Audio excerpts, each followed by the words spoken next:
British இந்தியாவை ஆட்சி பண்ணாங்க அப்படின்னு எல்லாருக்கும் தெரியும். பட் பிரிட்டிஷ் இந்தியாவுக்குள்ள எப்படி வந்தாங்கன்னு தெரியுமா? துப்பாக்கி சூடோ, குண்டு மலையோ, கத்தி சண்டையோ எதுவுமே நடக்கல.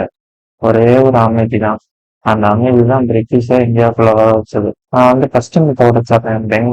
பிரிட்டிஷ் வந்து ரொம்ப ஸ்ட்ராங்கா இருந்தாங்க அப்படின்றதெல்லாம் வந்து கம்ப்ளீட்டா போய் 1750 பெங்கால் வந்து ரொம்ப ரிச்சஸ்ட் பிளேஸ், வந்து பூமியிலேயே ரொம்ப ரிச்சஸ்ட் பிளேஸா இருந்தாங்க. டோட்டல் பூமிக்குமே வந்து இவங்க தான் கிளாத் சப்ளை பண்ணாங்க.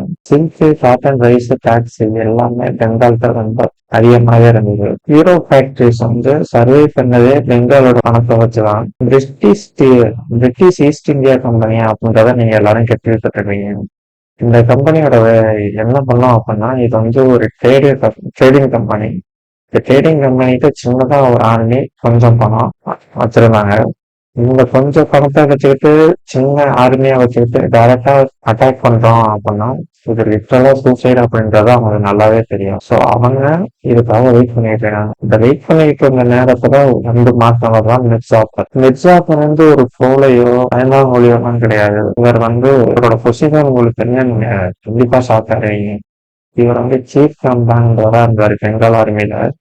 தௌசண்ட்ஸ் ஆஃப் சோல்ஜர்ஸ் எல்லாமே இவர் கண்ட்ரோல் தான். பட் என்ன பிரச்சனை அப்படின்னா, இவரோட அக்கா பையன் என்ன அப்படின்னா, அவரு தான் வந்து கிங்கா இருந்தாரு.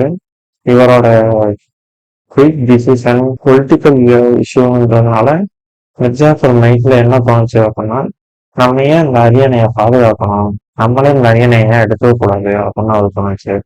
இந்த பதவி வெறியில அவர் வந்து கண்மூடித்தனமா இந்த பதவி வெறியில அவர் கண்மூடித்தனமா பிரிட்டிஷ் நம்ப ஆரம்பிச்சாரு. பிரிட்டிஷ் வந்து இதுக்காக தான் காத்துக்கிட்டு இருந்தாங்கன்னு சொல்லலாம். பிரிட்டிஷோட மாஸ்டர் மைண்ட் ஒருத்தனா அவன் தான் ராபர்ட் கிளைவ். கிளைவுக்கு வந்து ஒரு விஷயம் தெளிவாக தெரிஞ்சிச்சு. என்ன அப்படின்னா, இந்தியன்ஸ் வந்து கண்மூடித்தனமா சண்டை போடுவாங்க. இந்தியால இருக்கிற பணக்காரங்க வந்து ரொம்ப கம்மியான ரேட்டுக்கு பொருளை விற்பாங்க அப்படின்றது நல்லாவே தெரிஞ்சிருந்துச்சு. அப்போ வந்து மிர்ஜாஃபர் கிட்ட இவங்க சொன்ன ஒரே ஒரு டீல் என்ன அப்படின்னா, நீ சண்டையெல்லாம் எங்கள்கிட்ட போட வேண்டாம், ரொம்ப சைலண்டா இரு, சிராஜை வந்து தோக்க வைக்கிறது எங்களுக்கு ஹெல்ப் பண்ணு, நாங்க வந்து பெங்காலோட அரியணையா உனக்கு தரோம் அப்படின்னு மிர்ஜாஃபர் கிட்ட இவங்க டிமாண்ட் டீல் வச்சாங்க. அந்த டீலுக்கு மிர்ஜாஃபர் வந்து உடனே அக்செப்ட் பண்ணிட்டாரு. இந்த அரியணை மட்டும் இல்லாம பவர், மணி எல்லாமே அவர் கிடைக்கும் அப்படின்றதுனால அவர் எந்த ஒரு ஆட்சேபனையும் தெரிவிக்காம இதை கம்ப்ளீட்டா அவர் அக்செப்ட் பண்ணிட்டாரு. பெங்காலோட விதி வந்து இந்த இடத்துலதான் திருத்தி எழுத ஆரம்பிச்சாங்க. பேட்டில் ஆஃப் பிளேசி இது வந்து கம்ப்ளீட்டா தீர்ப்புவாங்க. 1787 sorry 1757 battle of Plassey text books வந்து நமக்கெல்லாம் என்ன சொல்லுவோம் அப்படின்னா, இது வந்து கிரேட் வார் அப்படின்னு வந்து நம்மளை இது பிரமாண்டமா நம்மளை ஏமாத்துவாங்க. பட் வந்து அது உண்மை கிடையாது. இது முழுக்க முழுக்க செத்து போட்டு நம்மளை ஏமாத்தின ஒரு கதை. நம்மள மட்டும் இல்ல, இந்த சிராஜ் அம்மையும் ஏமாத்திருக்காங்க. சிராஜோட ஆர்மி வந்து இவர் ஃபைட் பண்ணாங்க. பிரிட்டிஷ் ஆர்மி ரொம்பவே பயந்துருந்தாங்க. ஆனா வந்து மிர்ஜாஃபர் ஒருத்தர் நின்று வேடிக்கை பார்த்துக்கிட்டு அமைதியா இருந்தாரு. கமாண்டர் வந்து இவர் தான் சீஃப் கமாண்டர் பெங்களோட ஆரம்பிக்கும் உங்களுக்கு தெரியும். ஆனா இவர் வந்து அந்த இடத்துல பிரச்சனை நடக்கும்போது இவர் ரொம்பவே சைலண்டா இருந்தாரு. ஏவுகணைகளோட குண்டு சத்தத்தை விட இவர் ரொம்ப சைலண்டா இருந்தாருன்னா எல்லாருக்குமே அந்த ஆச்சரியப்பட்டுருந்துச்சு. இவர் சைலண்டா இருந்ததுனாலேயே இவரோட அக்கா பையன் சிராஜ் வந்து தோற்கடிக்கப்பட்டான். ஆனா இங்க வந்து ஒரு இங்கிலீஷ் பிரிட்டிஷ் வந்து இதுல ஜெயிக்கிறார். மிர்சாபூரோட துரோகத்தினால சிராஜ் வந்து தோற்கடிக்கப்பட்டாரு அப்படின்றதுதான் உண்மை.